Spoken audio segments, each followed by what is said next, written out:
Oh. All right, perfect. All right, let's get started. All right. Again, thank you for joining. So today's presentation is basically for business owners to essentially teach you all the best practices with having a business. So this is for anybody who's a CEO, if you drive Lyft, Uber, you want a rental property, independent contractor, cash-based business, pretty much anybody with a 1099, you're viewed as a business owner in the eyes of the IRS. So this is the perfect presentation for you. So let's get started. So before we go into things, I understand that this is a lot of your first time seeing me. So I wanted to kind of quickly give a brief introduction, just so you can feel like you're not listening to a stranger the entire time. So for starters, my name is Darion Wiggs. I'm a licensed certified public accountant. I'm the founder and CEO of wiggscpa Tax and Accounting. Now, although our business was launched less than 3 months ago, I've been working on my business plan for almost a year, just so I could be in the best position possible today to offer as much value as possible to you all. My education is from the University of Illinois. If you can hear me, that'd be greatly appreciated. Yeah, so he's trying to mess it up. Let's see. All right, perfect. Sorry about that. My education is from the University of Illinois, where I got my bachelor's degree and my master's degree in accountancy. So that's kind of where my education is from. As far as work experience, I started off at Ernst & Young, which is the third largest accounting firm in the world, where I got to spend time in the audit department. It was less than a year where I realized that that wasn't a fit for me. I realized relatively quickly, fresh out of school, that being in a corporate America or just being in that setting wasn't necessarily the route for me. I wanted something that was a little bit more meaningful, something that was more impactful. So during the pandemic, I spent a lot of time brainstorming, trying to figure out what I wanted to do with my life. And then I discovered that I wanted to be a teacher. I wanted to basically go back into our communities and be an econ teacher, essentially to not only just have a direct impact on the lives of others, but also to teach everyone about financial literacy. But then I quickly discovered that being a traditional classroom setting isn't the only way to teach. So I left my job and I've been working on, like I said, my business plan for a year, just learning the tax game and working strongly on personal development. So that's where we are today. I spent the last year as a lead tax preparer at Baidu Tax Services, where I got some tax experience from one of my mentors, Jeff Baidu. And that's where we are today. So thank you all for listening. Like I said, I'm super passionate about teaching and giving back. So I essentially want to be a resource to you all, not only help you learn about taxes today, but also help you in the long run and be a resource to you all. So thanks in advance. And since you didn't come here to listen to me talk about me, let's get to the presentation. So before we get into things, the first thing we go over is quickly the agenda. So we'll basically, for you new business owners, we'll go over the difference between being taxed as a W-2 employee and then how to be taxed as a business owner. We'll then go in a little bit into depth about what it looks like to incorporate your business. So we'll talk about business formation, and then we'll go over tax deductions, as well as bookkeeping best practices to help you all stay organized.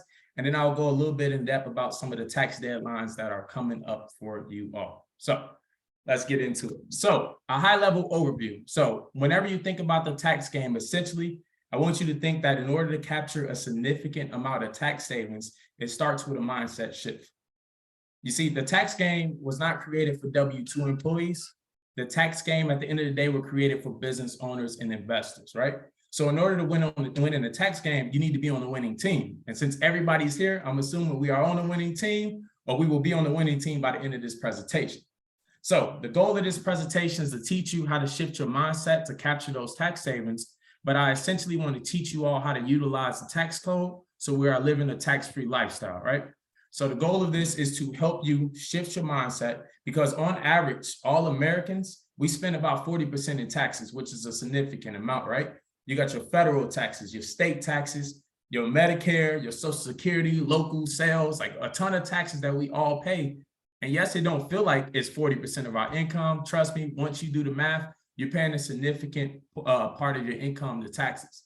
Now, because it's a significant part, that's why it's important for all of us as business owners to stay up to date with what's going on around us, right? We need to make sure that we understand what's going on so we can understand when something happens to the economy, how it impacts our industries. So one thing I wanted to point out before I went into this presentation, just to kind of give a warning to everybody, is that last year, not sure if you heard, but the Inflation Reduction Act was passed on August 16, 2022. Now, the Inflation Reduction Act, when you hear it, you think of inflation. Yes, it was to keep inflation at a minimum number. However, as business owners, we need to realize that the IRS allocated $45 billion towards tax enforcement, right? And their goal is to essentially hire 87,000 IRS agents over the next 10 years to generate over $124 billion of revenue. Now, if you like me and you like, that's a lot of money, where is that coming from? Well, after doing some research and looking into it, those new agents that they're hiring outside of working on adding additional representatives to help the IRS, they're coming for us as business owners. They're coming for those of us with cash-based businesses, those of us with established businesses that we've been making a lot of money, but we haven't been properly tracking our expenses with receipts. They're coming for us. They're strengthening their team to essentially do more audits to get some of that pandemic money back. So now that we know that the IRS is essentially coming for us, I wanted to shift our mindset because, as I mentioned in the beginning, the tax code was created for business owners, investors, right? The tax code is essentially our friend. So now that we know that the tax code is our friend, I want to teach you all throughout this process, throughout this presentation, how to utilize the tax code legally to keep our tax liability as low as possible. So before I go in, I know it's a lot of new business owners here. I wanted to give a quick introduction to the difference between being taxed as a W-2 employee and how to be taxed as a business owner, just to kind of get things going. So now that we're here, I wanted to give you all a quick example to kind of elaborate on how the tax code is created for business owners, right? So in this example, right, you got a W-2 employee making 6 figures, doing good, making $100,000 in corporate America. And then you also got a business owner making 6 figures, $100,000 in revenue, both making the same amount. And let's just assume a 25% tax rate in this instance, right? So as a W-2 employee, you get your salary and then you pay taxes every 2 weeks, but no say your taxes get withheld from your check as a W-2 employee. So in this scenario, yeah, you're making 100,000, but after Uncle Sam takes his portion, you're only left with about 75,000. But that tax bill is $25,000. And I know this happened to a lot of us throughout our lives. But let's look at the different scenario. Let's look at it this way. Now you got a business owner making the same exact amount of money, 100,000, right? But what happens with business owners, the formula is changed, right? W-2 employees earn money, pay taxes, and then they spend what's left. But as a business owner, right, we earn money, we spend on ordinary and necessary business expenses, and then we pay taxes on what's left. So that's just something to keep in mind. As you can see here, same scenario, making the same amount of money, same tax rate, but you're only paying $6,250 in taxes, which gives you an instant $18,750 tax savings in this scenario, because it's not always about how much you are taxed, it's when you are taxed. And as business owners, because we are taxed after we pay for all of our expenses, because the government at the end of the day wants us to invest in ourselves. So after we invest in our business, invest in making ourselves better, then we pay taxes. So this is just a quick example to just let you see how the tax code is in our favor. But now that we're talking about taxes, let's get into it, because the most important thing in my eyes before you start growing a business is to figure out how to protect your wealth and essentially incorporate your business. So next slide I kind of want to go into is just pretty much business incorporation. So this would be a quick introduction for everybody. But before I go into it, I want to answer a popular question that I've gotten asked a lot, and I want to make this very clear. And the question is, do I have to incorporate my business to be able to take business expenses? So this basically said, do I need an LLC to take business expenses? And the answer is no. You do not need an LLC in order to take business expenses, right? You can take expenses. I can decide that I'm a photographer today, start my business tomorrow, and I can write off all my startup costs, right? All of my expenses, I can write those off. However, if you don't incorporate your business, you don't protect your wealth. You don't protect your business, right? So what I want to go in and kind of explain the importance of incorporating your business. It's not to take business expenses. Number one is to protect your wealth, right? Imagine if you spent all of this time working to build a 6-figure business, or let's just say a 7-figure real estate portfolio, right? And this could be a bad example, but imagine if you own a 7-figure real estate portfolio, somebody fall down the stairs and they sue you, right? But since you don't have your business incorporated, not only can they take your real estate assets, right? Now you're personal liable, right? All of your personal assets are up to be taken. So they're taking the buildings, they're taking your car, they're taking your check-ins, they're taking your personal residence. We don't want that, right? So if you don't incorporate your business, you don't protect your wealth, right? So that's number one. You want to form an entity, a LLC, a C Corp, et cetera, anything. You want to form that essentially because you want to protect your wealth. That's number one. Number two is forming an entity essentially enhances your credibility, right? It shows everybody that you're serious about pretty much taking your business to the next level. It shows everybody that you are 100% committed to accomplishing your dreams as a business owner. So that's another thing. And it also helps with build brand awareness. You know, you throw LLC next to your name or corporation, it looks way more legit than the average business. So that's just one thing to think about. It enhances your credibility. Another thing is access to business credit and funding, right?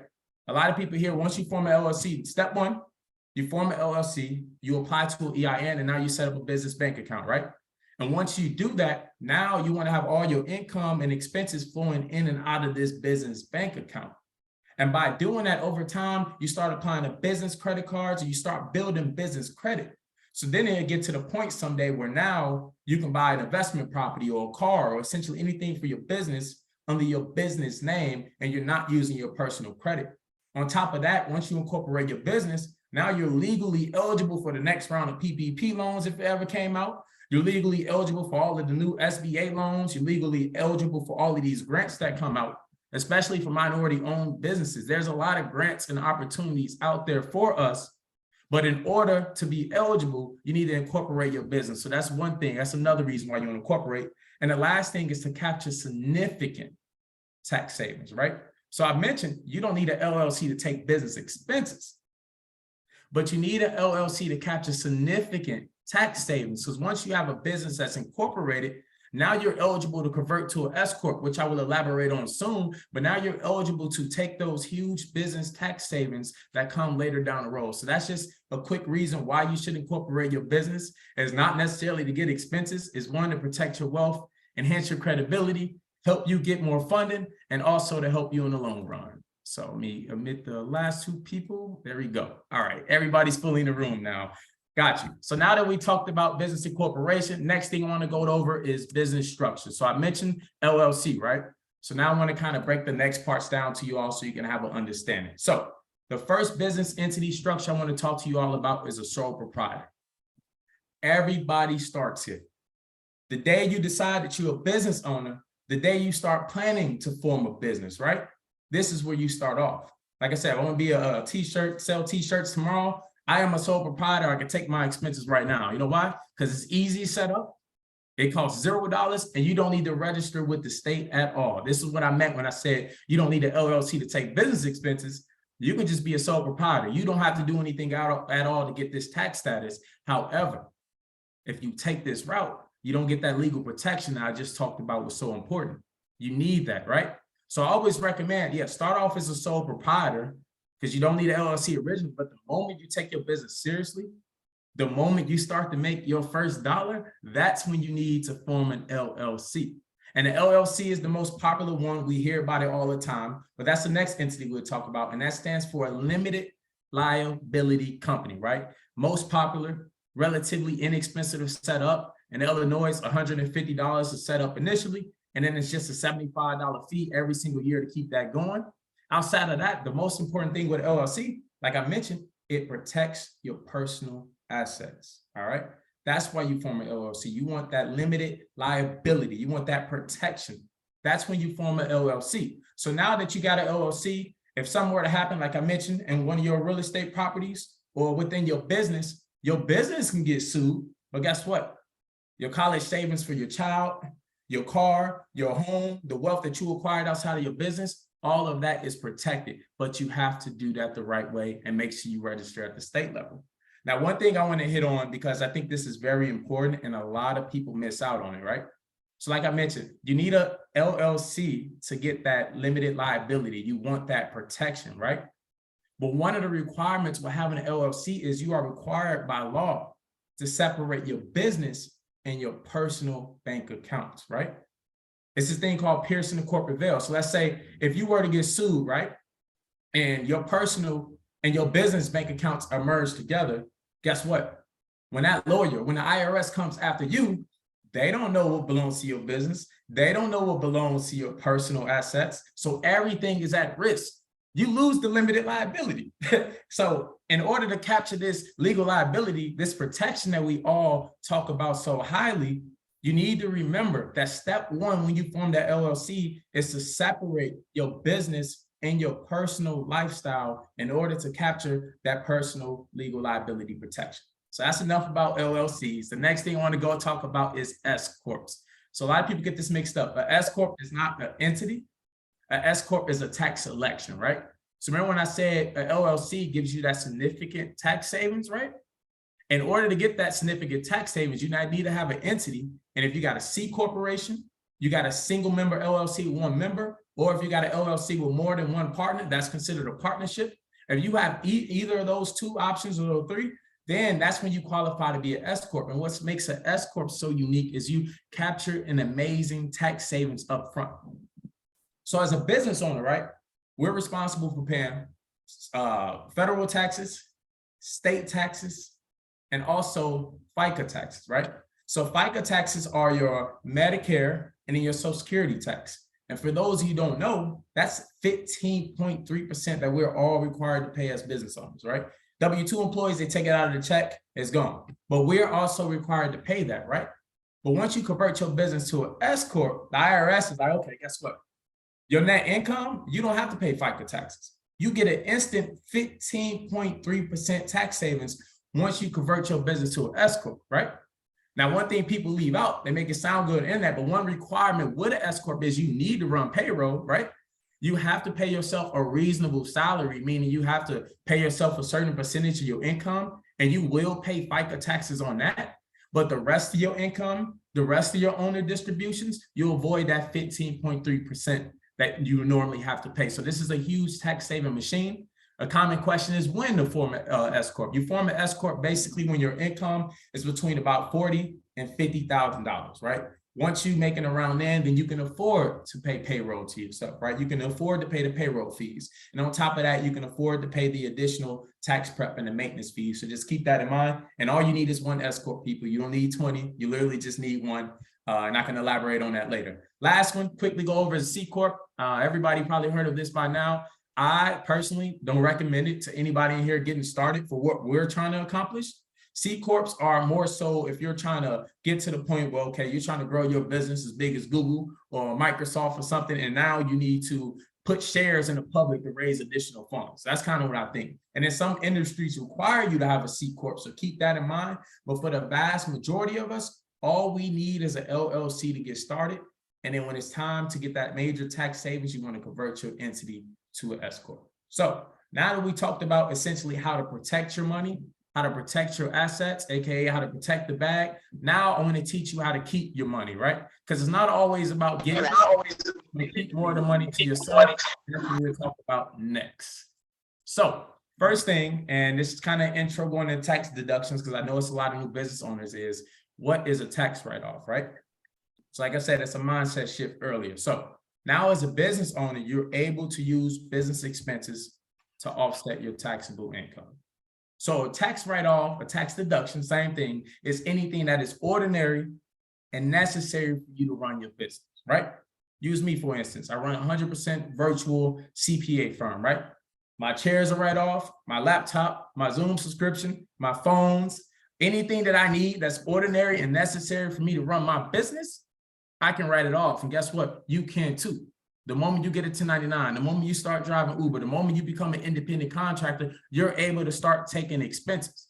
And a tax deduction, essentially, it just lowers your tax liability by offsetting your taxable income. So for those of you who were here in the beginning, when I say, hey, you make $100,000, you don't pay taxes on $100,000. You pay taxes on what's left after you write off all of your business expenses. So that's where I kind of want to give an intro. Hopefully that helped. I can elaborate on that later. So the next thing we're going to is kind of some potential tax deductions, right? Now, this is a small list. This is about— What business are we gonna start? I got you. This is about 20 to 25 expenses that you can write off pretty much every average person, right? So you got your auto expenses, meals, healthcare, legal and professional fees, utilities, business interests, advertised fees, website design, all of these expenses, right? And it's just a couple. I'll elaborate in a second. But this is just giving you the idea that you can write off pretty much everything, right? And there's 3 expenses on here that I really want to kind of hit on to kind of help out, especially for those of you with families or those of you who are trying to start, focusing on saving for retirement. So the first one is compensation and salary, right?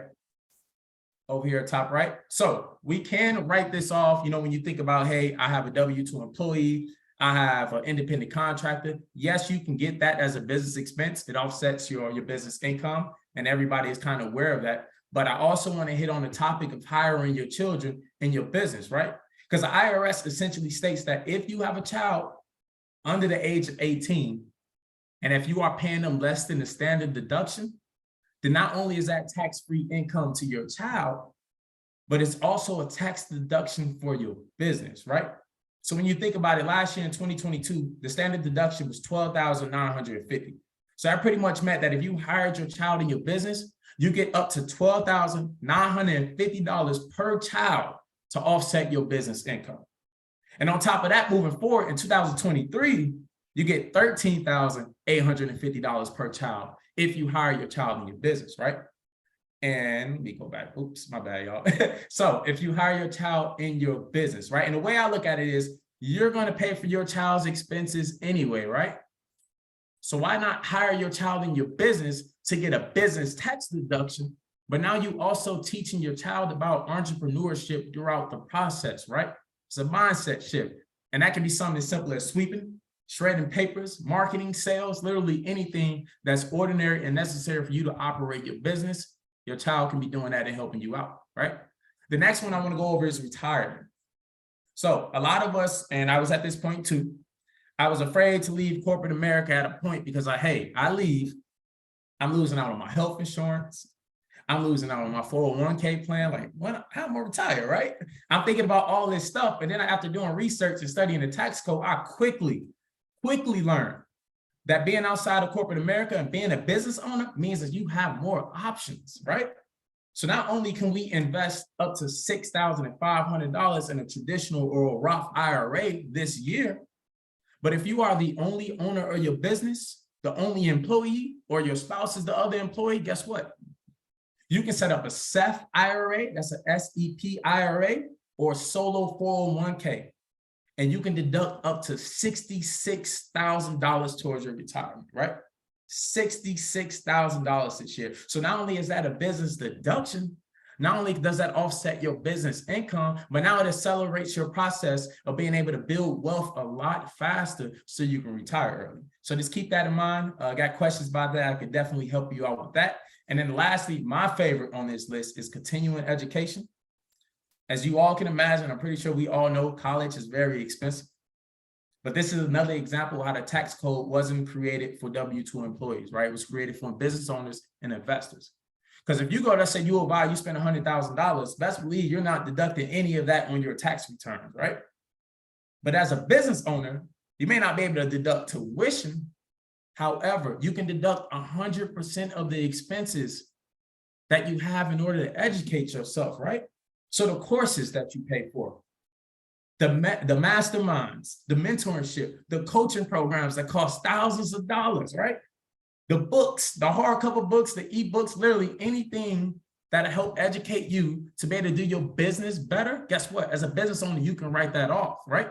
So just keep that in mind, that if you want to invest in yourself, the IRS basically allows you to deduct that, because at the end of the day, you are making yourself a better person. You're growing your business. And if your business is growing, you're creating more jobs. And the way the IRS looks at it, you're helping the economy. So you're doing them a favor. So just keep that in mind. Like I said, this is a list. I will email a detailed list to everybody in here, now that I think about it, with all of these expenses and a couple more. So keep that in mind. Definitely will remember that. So next part I want to go into is some of the deductible daily expenses.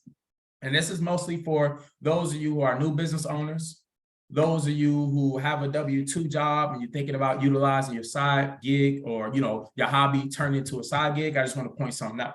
So last week, and what you hear all the time is from us, is that you hear that, hey, turn your hobby into a side business, and then you can use all those expenses to offset your W-2 wages, right?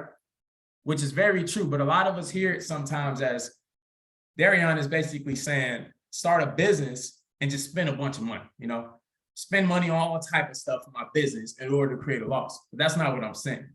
What I'm saying is that the tax code is created for business owners, right? So as a W-2 employee, you're going to pay for majority of all these expenses I'm going to go through anyways, right? It doesn't help your tax situation. But the moment you decide that you want to incorporate your business, the moment you decide that you want to turn your hobby into a side business, or just business owners in general, all of our day-to-day expenses automatically, in most cases, become a tax deduction. So you don't need to buy cameras and new laptops and new phones. No, our regular day-to-day expenses are business deductions. So if you do this the right way, all of these expenses here that I'm about to mention can essentially create a loss for your business and help you get a refund if you got a W-2 job. So that's kind of quick spill on that. I want to go over some quick expenses that literally everybody in here qualifies for. Number one, phone bill, right? That is 100% deductible, right? We all need a phone to communicate with our clients. We all need a phone to check our emails. We all need our phones to be available, right? And the same thing with internet. I run 100% virtual business. Best believe I'm writing off my internet, and you can do the same thing too because you have to be available. On top of that, you have your meals. Now, last year, meals were 100% deductible to incentivize business owners to eat more to help restaurants out throughout the pandemic. But now meals are back to 50% deductible. But the beautiful thing about meals is, and here's a life hack, pretty much all of your meals essentially can be deductible because the IRS states, as long as you talk about meals at some point, sorry about that, as long as you talk about business at some point throughout that meal, then you can write it off in your tax return. So a quick life hack is, imagine if you hire your friends, right? Your family, your spouse, your network to work in your business or be a board member. Guess what? Every meal now becomes deductible. So just keep that in mind. You want to keep track of that, but meals you can't write off. And then let's get into some real ones. We're talking about rent. We're talking about mortgage interest, right? Majority of all of us pay rent or mortgage. And if you don't, that's good for you. You get to save a lot of money. So I'm happy for you. But for those of us who do pay those bills, guess what? W-2 employees don't get to write that off. But the moment you become a business owner, and a lot of us here are business owners, you get to start deducting that. So I want to quickly go over the home office deduction with you all. So if you have a home office, right? This is my home office. You got two options to write that off. So if that home office area is exclusively and ordinarily and just regularly used for only business purposes, you can write it off, right? So rule number one is you can take the simplified method, right? That's pretty much saying you get $5 per square foot of your home office, right? And just to clear things up, you don't have to have a separate room. You can't write off the kitchen table, but if you got a designated desk in your living room, best believe you can get a tax deduction if that area is used just for business purposes. So number one, you can take the simplified method, which is $5 per square foot. The second one is the actual method. And this is pretty much you take the percentage of your home used for business purposes, right? And this is when it gets good. You take a percentage of your home that's used for business purposes, and now you apply that to all of your other expenses. So if my home office is 30% of my home, guess what? I'm getting a tax deduction for 30% of my rent, 30% of my utilities, 30% of repairs, 30% of anything I need to run my home. And if you own your home, you're getting 30% of mortgage interest, 30% of property taxes, and the list goes on and on. And like I said, these are expenses you're paying for anyway. Why not use it to reduce your taxable income and to ultimately save you money in taxes? Next, I want to quickly go over is travel. If you like me and you love to travel, well, you're in the right place, because as a business owner, excuse me, you can write off your travel expenses, right? And the way it works is the travel expenses, I'm not just saying the flight, right? If you do this the right way, you can write off your airfare, the hotels, the Uber rides, the meals, everything associated with your traveling, you can write it off. And I want to give you all 4 quick tips. So write this down if you haven't took notes. So some of the simplest ways for you to be able to utilize this expense. Number 1 is attend the conference, right? Everybody here, if you haven't heard of Eventbrite, download it, right? You can literally type in the area, Vegas, Los Angeles, San Francisco, anywhere around the world, anywhere around the country, find an event that's within your industry, go. That entire trip will be tax deductible if you follow the tax code. So that's 1, attend the conference. Number 2, meet with a client. I have clients all over the country, right? I got friends and clients everywhere. So I can go meet with them. I can go out there, fly out there Thursday, meet with a client Friday, enjoy the weekend, make it tax deductible, meet with another client on Monday, and then go home Tuesday, and that entire trip can be deductible. The other one is host a board meeting. Elon Musk, all of the other wealthy business owners, they host board meetings all over the world. Well, guess what? We are all business owners too. You can host a board meeting with your friends, your family, right? Anywhere around the world, you can make that trip deductible. So host a board meeting, right? And then lastly, you can just do what I do. The rule states as long as you work more than 4 hours a day, then you can deduct that trip. So you got family and friends, and let's say Houston or Los Angeles, San Francisco, right? And you work for at least 4 hours a day, half the workday during the week, then you can deduct that trip. So just keep that in mind. One, attend a conference, meet with a client, attend a board meeting, or just work at least 4 hours a day. And then the last one I'm going to go over real quickly is car expenses. We all hear it all the time, buy a car, deduct it. Okay, I'm going to give you all the details so you're not misled, right? So follow me. If you purchase a car over 6,000 pounds, right? These bigger vehicles, right? I know there's a couple truck drivers here. If you purchase a car or a truck over 6,000 pounds last year in 2022, then you can write off 100% of that purchase price in year one. Again, this is above 6,000 pounds. I don't care if that truck costs $100,000. If you put $5,000 down, you can write off that entire purchase price if it's 100% used for business and you bought it in 2022. Now, this upcoming year, if you buy a car over 6,000 pounds, sorry about that, Siri. If you purchase a car in 2023 over 6,000 pounds, you can only deduct 80% of that purchase price. And this is assuming if you're using it 100% for business purposes, right? So that's for your bigger vehicles. Anybody else, you can get a deduction. You basically depreciate the cost of the car over 5 years, and I will elaborate on that later. But what I'm here to say now in terms of car expenses is the one I want to hit on is the difference between how you go about calculating this expense, right? The first one is the mileage method. Very simple, right? At the end of 2022, you basically got 62.5 cents per mile. So if you drove anywhere business related, you met with a client, I got board members in places that I go that's 20, 30 minutes up north or an hour away, I deduct those miles, right? You get 62.5 cents for every mile that you drove in the last half of last year, and the rate went up this year. So make sure you're tracking your mileage, right? The other option, and mileage method is mostly for your real estate agents, those of you who drive Uber, those of you who drive a lot, this will be very good deduction for you, right? But if you don't drive a lot, but you do have a car that you mostly use for business purposes, then you use the actual method. The actual method is essentially saying, okay, let's take the percentage of your car that's used for business purposes, and you get to multiply that by all of your actual expenses, right? So now we're looking at oil changes.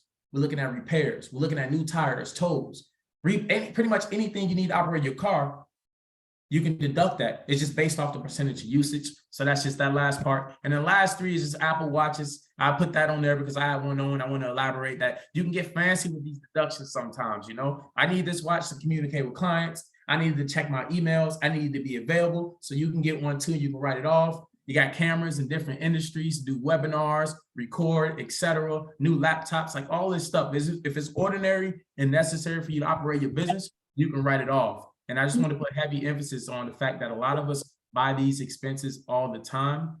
Just remember, keep track of the receipts and essentially write it off. So there we go. So that's that on deductions, tax write-offs. Now, a lot of questions I get is on estimated tax payments. So I'm going to do my best to break that down just so you can all understand. All right. So this is pretty much estimated tax payments, right? I mentioned in the beginning, right? W-2 employees, these taxes that I'm about to mention automatically get withheld, right? Automatically. But as business owners, it's a little different, right? We're required to pay the same taxes, right? We got to pay federal taxes and FICA taxes, that's combined together. And then we have to pay state taxes, right? So we don't have to pay this every 2 weeks, but as a business owner or for anybody who owes more than $1,000 on a yearly basis, we have to make estimated tax payments, right? So estimated tax payments are required to be paid on a quarterly basis, right? And one thing I want to point out is based on our net income, right? You know how I mentioned the example earlier, right? You make $100,000, but as a business owner, you don't pay estimated tax payments on $100,000. You don't pay taxes on $100,000. You pay taxes on $100,000 minus your expenses, and whatever's left, you pay taxes on your net income, right? So that's your revenue minus expenses, right? So the rule of thumb is, and this to help you all avoid penalties, because my goal is to make sure y'all never paying more than your fair share to the IRS. So this is particularly to not only just help y'all lower your tax bill every April, but to help y'all avoid the penalty. So here's the rule of thumbs. Number one is to pay 100% of your prior year's tax liability, right? So if you know you owe $20,000 a year before, the IRS is basically like, okay, we need 100% of that the next year. So basically they're saying, all right, on a quarterly basis, so what is that? That's April, that's June, that's September, that's the beginning of the year. We need you to break that $20,000 payment down into 4 different $5,000 payments, $5,000 payments. So that's one way to avoid the penalty.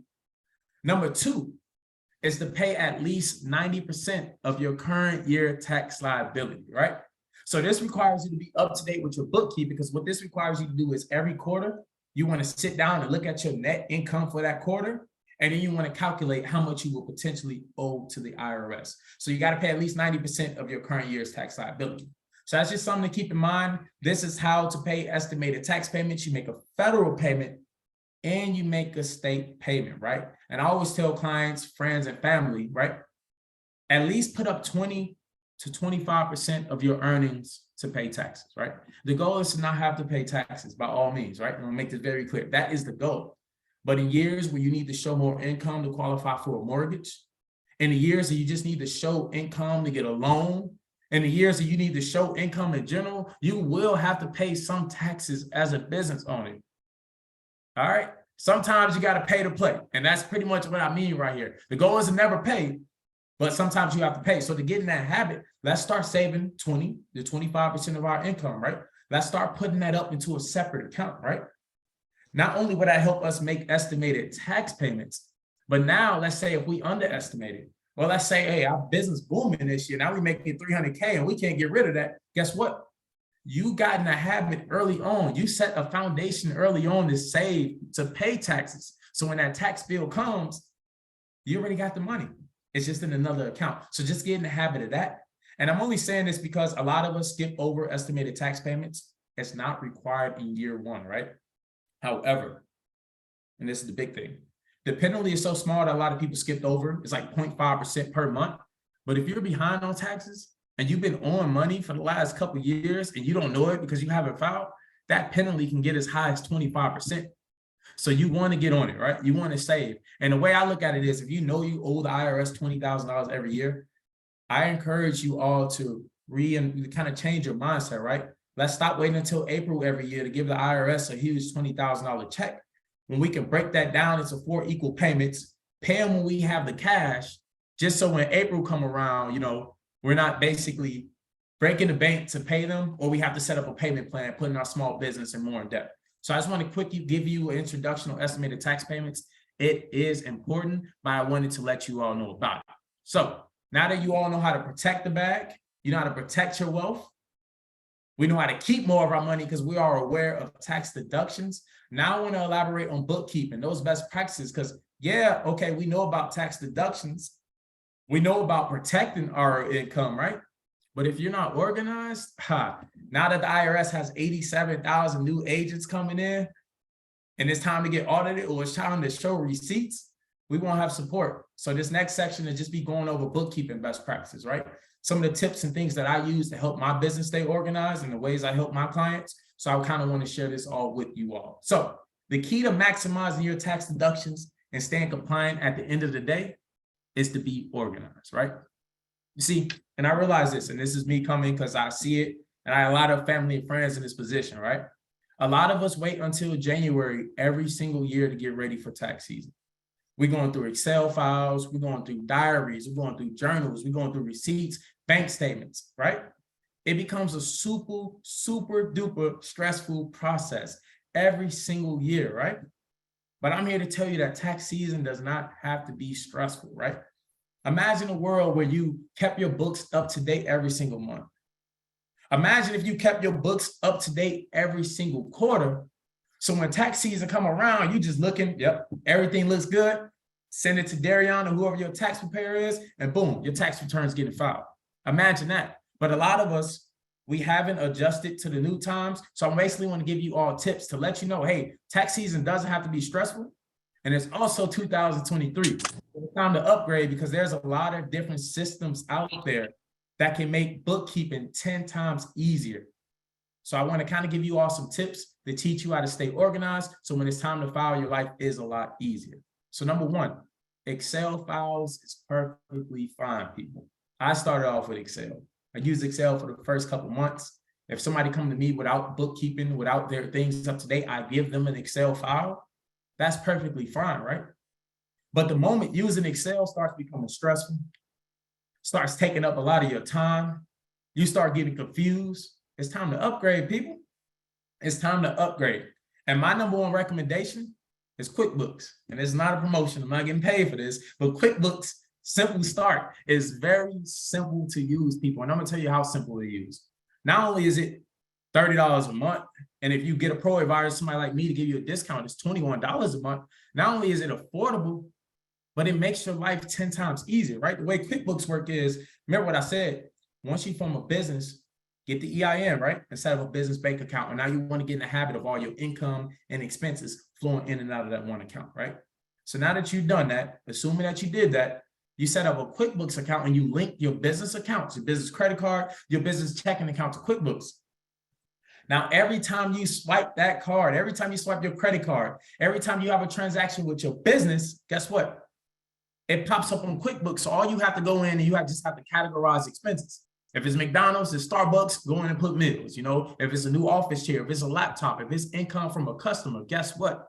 QuickBooks knows. You just have to go in and categorize it. And what makes QuickBooks so unique is that it automatically creates financial statements for you.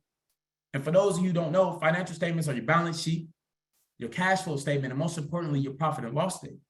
You see, we got to think bigger because when it's time to get a loan as a business owner, a mortgage, when it's time to get more financing, when it's time to sell your business, they're going to ask for your profit and loss statement, people. So if we get this organized and we get it done by QuickBooks or even hire a professional to do it, it's worth it in the long run. And on top of that, I haven't mentioned this, but I want to say the IRS requires you all. And I mention this again because now that they have these new IRS agents, that means more audits, right? The IRS require us to keep receipts for up to 3 years to give us basically a sense of audit protection, right? So QuickBooks allows you to take pictures of your receipts, or you can just do what I do, have a separate phone, take picture of receipts and store them in the same folder, but we need to store the receipts. Doesn't have to be paper copies, it can be digital. And the last thing for QuickBooks, it is a full-blown accounting system, y'all. Payroll, bookkeeping, invoice sending. Like literally everything you need, financial statements, QuickBooks can do it for you. But the most important thing here is just to remember, y'all, that we need to be more organized.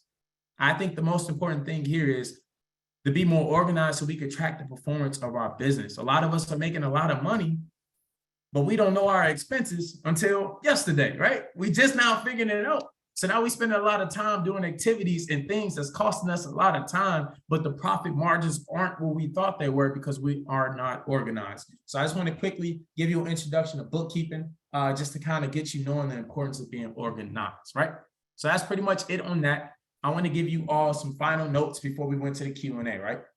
And this is just me being honest. Assuming you haven't done anything I just said because you did not know about it, right? You didn't know the importance of keeping receipts. You didn't know the importance of tracking everything and what a business deduction is. This is what you can do, some last minute tips, right? Number one, you want to review your receipts, right? You want to start consolidating. Okay, all these were meals, all these were supplies. You want to start getting that together for tax season. You can review bank statements, go through your personal bank statements, review those, pull up IRS transcripts. If you don't have an entity, and what happens a lot of times, these other people pay you in your personal name. So by pulling up your IRS transcript, you can see how much income was reported in your name. So that's one thing. And then lastly, file your 1099s, file your W-2s. As business owners, if you have employees, file your W-2s by the end of the month. And it's the same thing with independent contractors. If you got anybody that you paid more than $600 to, that's an independent contractor, please issue them a 1099 NEC by the end of the month. So not only so they can report it on their taxes, but so neither of you can be penalized and so you can stay fully compliant with the IRS tax regulations at all times. So that's pretty much that on what I had to say. Key deadlines as of today, people, if you have an S Corp, a partnership, you can file those returns. C Corps, today, the IRS has allowed us to start accepting returns for business owners. For the rest of you with single member LLCs, partnerships in general, the rest of society, everybody else, our returns can be starting accepted on January 23rd. So it's almost time for the W-2s to start coming in. And it's just me encourage you to get your books together. Lastly, if you have a partnership or S Corp, that tax return is March 15th. So you want to get that filed before everything else. And then lastly, April 18th is the deadline for C corporations and individual tax return. So last note before we go to the Q&A is this is very important. And I didn't know this originally. So I want to make sure that nobody else ever makes the mistake, right? Filing an extension gives you 6 more months to file your tax return. However, if you file an extension, you still have to pay your tax liability on those dates. So just keep that in mind.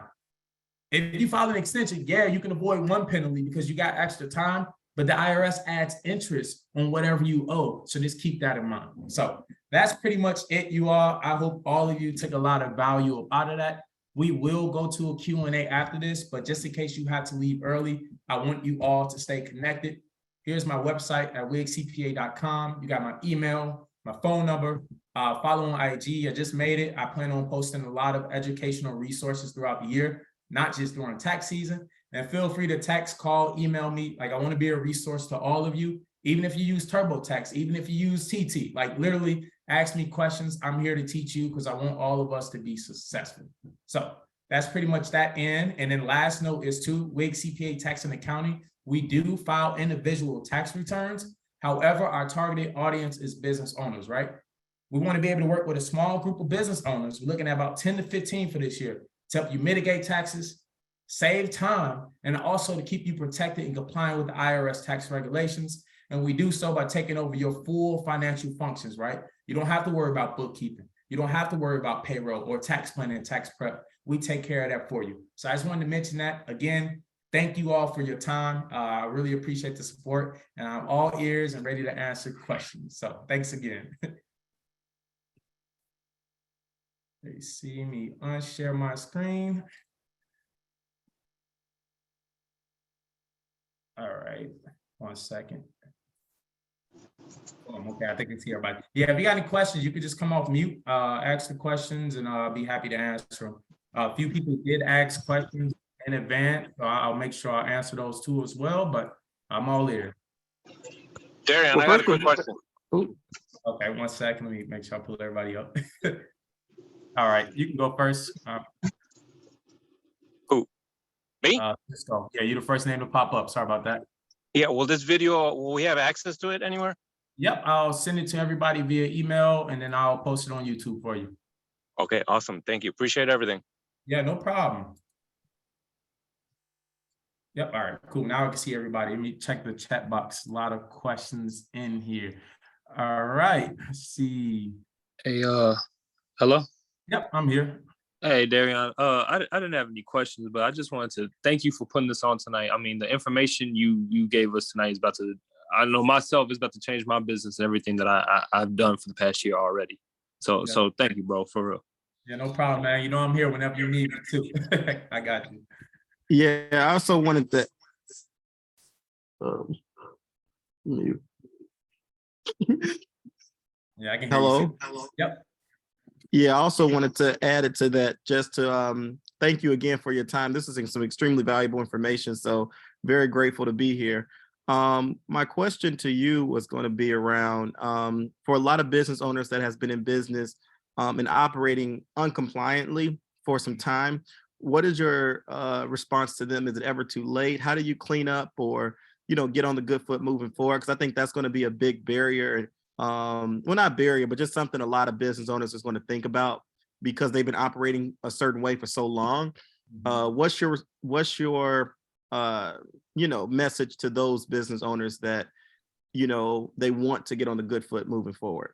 Yeah, that's an excellent question. And I run into this all the time. So the way it works is you have about 6 years to go back and file your taxes, right? So what's this, 2023, you can go back and file up to your 2016 tax returns to catch up to date. Because what's going to happen, you got two options. You can wait until the IRS catches up 3, 4, 5, 6, 7 years from now, be like, hey, you didn't file your 2016 tax returns.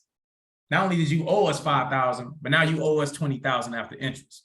You can take that route, or you can start going through those bank statements, like I mentioned, start going through those receipts, go through your IRS transcripts to kind of get a general idea of what your net income was during that time and start filing those. Now, you can't electronically file those. You probably can't even use TurboTax, but what you want to do is you want to find a qualified, tax professional, literally anybody, and you have to paper file those returns. But that's a great question because a lot of people are kind of behind, and I encourage you all, the IRS hasn't reached out to you yet, but trust me, once they catch up, they're coming back. So yeah, get as organized as possible, start going through those books. And one good thing about QuickBooks is if you log in, make an account, it basically goes into your accounts, personal and business, and it can pull up all your transactions from the last year. So if you didn't do it last year, that's a good kind of way to do it. So I'm rambling now, but did that answer your question a little bit, Cecil? Oh, definitely. Thank you for the great response. No problem, man. And any more questions, I can answer them for you offline. Yep, don't have a name. I see iPhone. You got your hand raised, but you can come off mute. Yeah, so my question is, so say for instance, like you paid taxes 1 year, and then 1 year you just decided like you just missed or you just didn't pay it. Like, do you still get like a huge like penalty for that? You meaning like if you owed money 1 year and then the next year you didn't? Like, can you elaborate? No, like I paid in 1 year, but then the next year, like I decided like not to pay, but then the year after, I want to pay my taxes. Okay. Are you talking about like estimated tax payments? Yeah. Yeah, so you'll still be penalized, basically. Like I said, the penalty is small, but you still will be penalized because you're supposed to make those estimated taxes every single year. And that's regardless or not. So just keep that in mind. If you were to owe more than $1,000, then you owe the IRS. Just pretty much think about it that way. And one quick thing before I go to the next question is, and this is important too, that a lot of times the interest, when you get these IRS notices and these late filing fees can be waived, y'all. So make sure you reach out to somebody. If you get one of these notices from 2019, 2020, especially during the pandemic, reach out to a CPA, reach out to an EA, and make sure and see if you qualify to get those fees waived. So hopefully that answered your question, Alex. Yeah, they appreciate you, bro. Yeah, no problem. And I think D'Angelo, I think I saw your hand next. Yes. First off, I would definitely like to say congratulations. This was definitely a dope presentation, Darion, and I'm proud of you, bro. So my question is, what are some red flags business owners should be aware of when seeking an accountant? Red flags. Okay, that's a great question.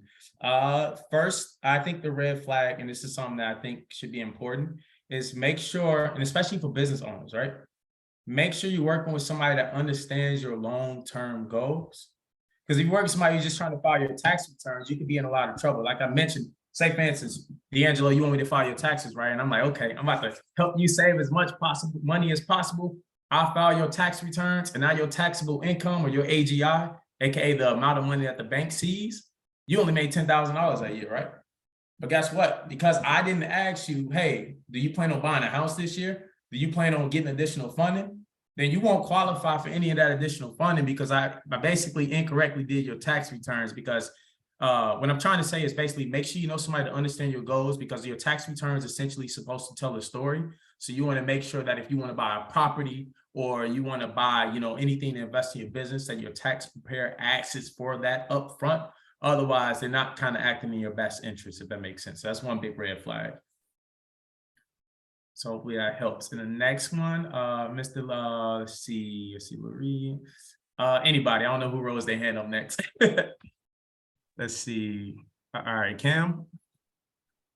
Hey, Darion, quick question. So, how important is it to have profit, or at least like generate revenue in general when you file for taxes for your business? Because I know you said, there's 87,000 more IRS agents. So like, is that sort of a red flag if the business isn't generating like any revenue? Like say for instance, you're just getting your business started and you don't have any revenue at all, just losses. Is that a red flag? And what the key to kind of mitigate that? That's a great question. I was in an hour webinar yesterday kind of thinking about the red flags. Because I know last week, for those that were at the presentation, I mentioned how you can utilize losses from your hobby or from your business to offset your other wages, right? So as we all know, and I know 7 o'clock is coming up, I'm definitely gonna stay on and answer more questions. But for anybody who has to go, thank you for coming. But to answer your question, Cam, so when we all start a business, startup costs will be significantly higher than usual, right? So it's okay to have a loss. But the IRS basically states as long as you don't have a loss 5 consecutive years, then you are in the clear. 3 out of the last 5 years, you start to push it and it's like, okay, what's going on? Is this a hobby? Is this a business? Like, what is he doing? But it's perfectly fine to not show income or even show zero at all. Because if you heard what I said, if you listen to the rules and you literally do it the right way and you track all of your expenses, then if I'm showing $0 in income and I have an expense record, a receipt to show everything, then IRS can't say nothing to me. They're wasting their time. So you don't have to show income every single year. However, if you're one of those people who just trying to, get a refund or show a huge loss to offset other wages, once you do it for 3, 4 consecutive years, that's when it's time to kind of redo the vision. That makes sense? Perfect. Appreciate it. Yeah, no problem. I'm gonna come off camera because I don't like that picture. But my question is like almost directly related to that previous question. So if you're not expecting like your profits to exceed what your expenditures are for your business, especially like in your first couple of years, how do you recommend like paying for those expenses? Like, would it be business credit or like would I fund it from my personal account? Because I feel like then that like might cause concerns with mixing funds. That's my first question. Okay, first question. I'll answer that one first. So the way it works is, and that's a great question too, obviously like starting a business, right? A lot of us don't have business income. So a lot of those expenses are coming from our jobs, right? Our other, hobbies and stuff. So it's okay to use your personal wages to take care of those expenses. But moving forward, let's say you got a business, you're 2, 3 years in, and you're still not generating a revenue. Then what you can do is, you can keep using your personal funds. I always, motivate people to keep investing in themselves. Or that's when you take full advantage of, you got the LLC set up, right? Now you start applying the grants, line of credits, that's when you start utilizing other resources to fund everything and just keep track. And then one note to that is loans, business grants, for most cases aren't taxable income. So if I got a $20,000 loan, or if I got a $20,000 grant, that isn't taxable income. You can use that to pay for expenses. Does that answer your first part? Yeah. Okay. And then my second question is there a certain amount that your business needs to make where you're required to file taxes for your business? Or would you just recommend like no matter how much you're making, you file business taxes? Yeah, no, that's a good one too. So my rule is the moment you make $1, you can file your taxes, right? Because the point in the beginning years is you want to take all of your expenses. You want to show a loss, because if you got a W-2 job or you got rental income or you got a lot of investment income from stocks, cryptocurrencies, etc., that loss can be used to offset your other income. So I always encourage you to do it. But you need to file taxes when you have an LLC. And then the moment you make $1, like you make, a penny, you want to file your tax returns, not only to stay compliant, but to capture those tax savings. Because if you, and this little, I'm gonna drop the question after this, but if you have a lot of losses, y'all, in the beginning years, if you can't use those in the early years, what happens is for those later years, when you start making money, you can carry forward a lot of those losses to offset future income. So you always want to report losses. You just want to keep them in your back pocket, and then you use them when you actually start making money. So I don't know if does that help a little bit? Yes. And then last question, I'm sorry, everybody else, for taking the mic so long. So for example, I'm thinking about how you were talking about business travel and like using that time basically for working too. If you've done like personal travel, but on your personal trip, like you're still talking to clients virtually or whatever, would that then count as like business travel? Or again, I think all three of my questions kind of relate to like mixing personal and like business matters. No worries. But yeah, that's the question. Like traveling and doing business matters on a personal trip, would that count? Yeah, I can go and I can answer more of your questions after this. So the way it Yeah, works, I'm done. yeah, no worries. The way it works is, so that's a great question. Sometimes you travel and you can't squeeze business in the entire trip, Yeah. nor do I recommend always do business. But if that's the case, hey, let's say you go to Miami with your friends, you working on Thursday, you partying all day Friday, you take the weekend, do what you got to do. Like if it's half and half, then it's based off the percentage of usage. So that's when you sit down with your tax preparer or your accountant, and then you kind of, go over that. Does that make sense? Yeah. You Mhm, can still for sure. deduct, it can All just be based off percentage of business. So Okay, the next, makes sense. yeah, no Appreciate problem. y'all. Yeah, no problem. I think Larice, you had your hand up for us for a long time. If he's still here, Mr. Strickland. All right. Oh yeah, that's me. My bad. Quick question.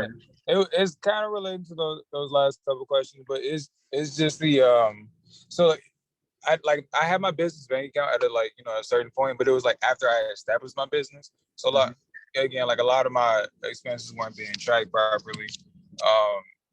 So like I still have the receipts, so can I still use like the receipts regardless of if it comes from my business bank account or not? Yeah. No, that's But a like, great. how would they verify that? I guess is my question. Yeah. So yeah, that's a great question. So yeah, and a lot of us didn't have business bank accounts, and a lot of us is new to this. So you do not need a business bank account to take expenses necessarily, right? You need business bank account because it's, legally you're supposed to have everything separate. But it happens where I leave my credit card at home, or I leave my wallet and I got to use cash, or like in your case, you were using other cards to pay for those expenses. Just remember when tax time come around that you add those expenses to your profit and loss statement. So when it's time to file taxes, you can still include it. I would just say put those receipts to the side, put them up with the rest of the business expenses. But yes, you can take those expenses. Just remember to add it during tax time. Does that kind of help? Yeah, that's perfect. Yeah. Okay, perfect. Yeah, any more questions? Just let me know. And then Imani, and then I'm gonna take 2 more questions up until 7:10. Okay, can you hear me? Yep, I can hear you. Okay, cool. So my question is in relation to commercial real estate and using your entity in order to purchase that and investing. So how do we, I guess more so, what is your recommendation with that? Is that a good idea to do, or is that, because I'm trying to work it and flip it. So that's what I'm trying to do right now. So how do we go about that? No, that is an excellent question. I would definitely break that down to you offline too. So my question to you is, did you just start a business, or are you already established business owner? No, it's new. Okay, new. So goal 1 is, I always recommend you all to purchase property in your business name, right? That's always the goal. And for those of you who purchase property that's not in your business name, you can always get a quick claim deed to transfer the property to your business. That's another story. But to answer your question is, in order to get that property, with your LLC, that's the importance of building credit.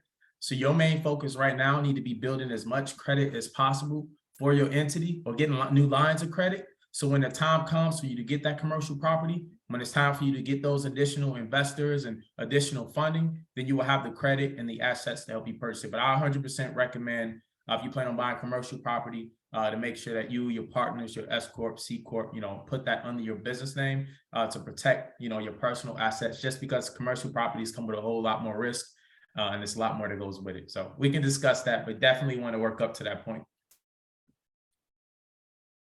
So yeah, I think that hopefully that answered, Imani. Yes, thank you very much. Sorry. Yeah, no problem. Yeah, no problem. And D'Angelo, I think you got your hand up. You'll be the last question. Unless I see something in the chat. Okay, my question is actually 2 parts. So it's at what point in your business should you hire an accountant? Well, you kind of went over this, I guess, like you said, when you start making a profit in revenue. But what are the documentations that we should bring forth to the accountant when we, look to hire them? Yeah, I got you. So yeah, I always recommend to hire an accountant once doing all. Well, are you talking about just for tax purposes, or are you talking about more like somebody coming in and taking over the books, the payroll, and everything? Yeah, at that point, like when you really establish, but of course, as a starter, you don't know exactly what point should you start hiring a team. Okay, yeah, so I won't put a number on it, but the moment like your finances start becoming a hassle, once you start spending a lot more time and actually making like legit money in your business, I always recommend getting an accountant because it gets to the point where, yeah, you can do your bookkeeping on your own in the early stages, but you get to the point where once your hourly rate gets to $500 an hour, right? $100 an hour, $1,000 an hour, you spending time struggling with bookkeeping when you can be out there making more money. So once it gets to the point where those little small tasks are costing you money, that's when I recommend you to outsource. Because my mentor, he worded it to me. He said, Darion, it's gonna get to some point where you got to stop doing W-2 or like he said, low income activities, basically. All right, some worded. Long story short, what he meant was it's gonna get to the point in your business, and you're gonna know where it's becoming too much of a hassle to keep track of the small things. That's when I recommend you to start outsourcing things, not only to just help you save more time, but it's going to be a cost up front, but I promise it's going to save you more money in the long run, especially if you're hiring somebody who's qualified and understand your situation. So if you got more questions, I can walk you through that, like what's needed to get that process started. But I highly recommend it to anybody once your business start growing. It's a good investment, y'all. Let somebody who specializes in that area do the work so you can do what you enjoy doing. That's how I look at it. So hopefully did that answer your question, D'Angelo? All right, Yeah, perfect. so that answered like the first part, but the second part was like as far as like documentation. What should I bring? Yeah, so the first thing you will want to bring your tax returns from the last year, because part of having a good accountant is we can do an amended return and always refile. They help you capture old tax, deductions that you missed. But number one, tax returns to kind of help us understand your tax situation. Two, your profit and loss statement. This is why it's important for you to keep track of your income and expenses throughout the year, just to kind of give us an idea of your transactions. And then number three, just come with a list of kind of your business plan, help educate us to make sure that we're a right fit for you and help educate us to make sure that we are helping you in the best way possible. So those are the three things: business plan, profit and loss statement, and the prior year tax returns. That was perfect. Thank you. All right, perfect. Well, unless I missed something in the chat, I want to say thank you a ton, everybody, for coming out. I will send this recording to you all. I will also send more information over to you all, and I'm gonna put in the chat now my information if any of you need some help. But yeah, hope you all have an amazing day. Thanks again for your time. I really appreciate the support, and feel free to reach out to Wiggs CPA Tax and Accounting if you ever need anything. Thank you. Thank you. No problem. See y'all.